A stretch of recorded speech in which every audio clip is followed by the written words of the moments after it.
Hey everyone, my name is Mike Andes, and today I'm going to share with you exactly how you take $100 in cash and turn it into enough money to retire on. There's 4 steps. You don't need a degree, you don't need any special skills, and anyone can really do this. The first stage is you're going to basically be selling your time. You're going to exchange your time for money. You're going to become an employee, or you're going to start a service business. So you're going to start with $100, and you could go find yourself a job, or you could go out and buy a rake, buy some shears, start pruning some bushes, or you could buy a mop and some rags and start a janitorial business. Service-based businesses are really simple and easy to get started. You don't need a lot of capital. You don't need a lot of experience. You just need the work ethic to get the jobs done. Go find those jobs, maybe print off a few business cards, but for $100, you can absolutely go get work and get your business started. Now, again, you don't have to go the business route. You can also just go get a job. But the goal here in stage number 1 is to get from $100 to $1,000. And unfortunately, the vast majority of people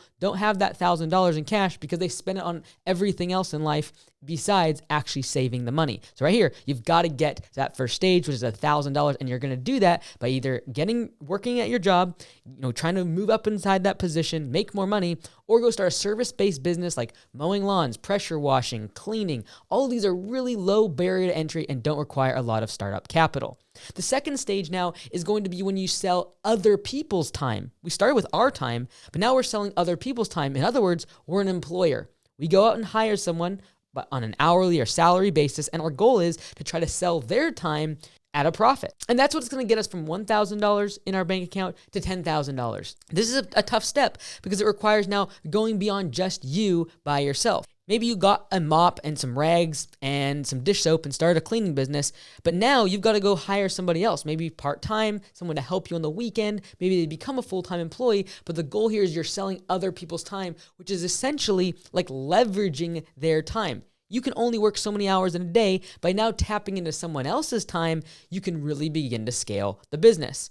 Now, again, you might skip this step if you're an employee. It's not required to get to retirement, but let's keep on moving. The third stage is now where you're going to invest your money into the business or your cash that you've now saved up. Because we went from $100 to $1,000. Now we're at $10,000. Now our goal is how do we get to $100,000 in the bank?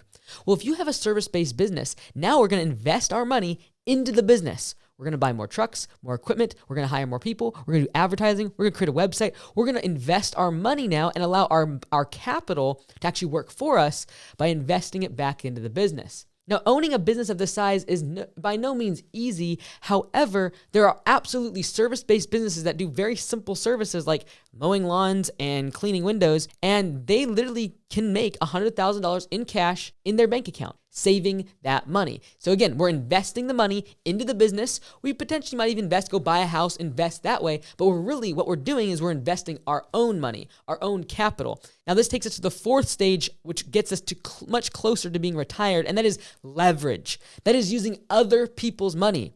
OP. That's other people's money. Now, that doesn't necessarily mean you need investors or partners. What that does mean is you might go get a bank loan to go buy some real estate. You might get a grant from the government to be able to go into a specific type of business venture. These are all ways of using other people's money. This is going to be how you get from $100,000 in cash in your bank to $1 million in cash. And that might seem like way off. But again, every single one of these stages is not easy. It's a matter of putting the work in and putting the time in. Typically, like from a time perspective, you could literally get stage 1 done in a day or 2. And that is, how do I go get some jobs mowing lawns, trimming some bushes, installing some mulch, cleaning some windows, cleaning some gutters out. These are simple services. That can be done in like a day or 2.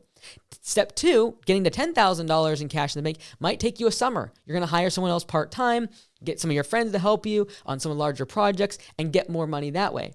Stage 3 might take 2 to 3 years to build up where you have several crews, you have more equipment, you've invested that money into the business so it can grow and scale, and now that leads you to the last stage, which is usually the most difficult. Going from $100,000 to $1 million in the bank is going to require you getting loans, getting a real estate loan, taking your capital and starting to really leverage it, starting to actually let your money go to work for you. A great example of this is Grant Cardone. A lot of people know him, so I'm just going to use him as an example, but just about every wealthy individual has gone through these steps. And that is, at first, he was using his time. He was self-employed. He had a service business. He would sell seminars and go travel and do weekend meetings at businesses. Now, the second stage of his career was other people's time. What did he do? He hired other people to make the calls, do cold calling, be in the boiler room, give these calls to other companies and try to sell them on his digital services.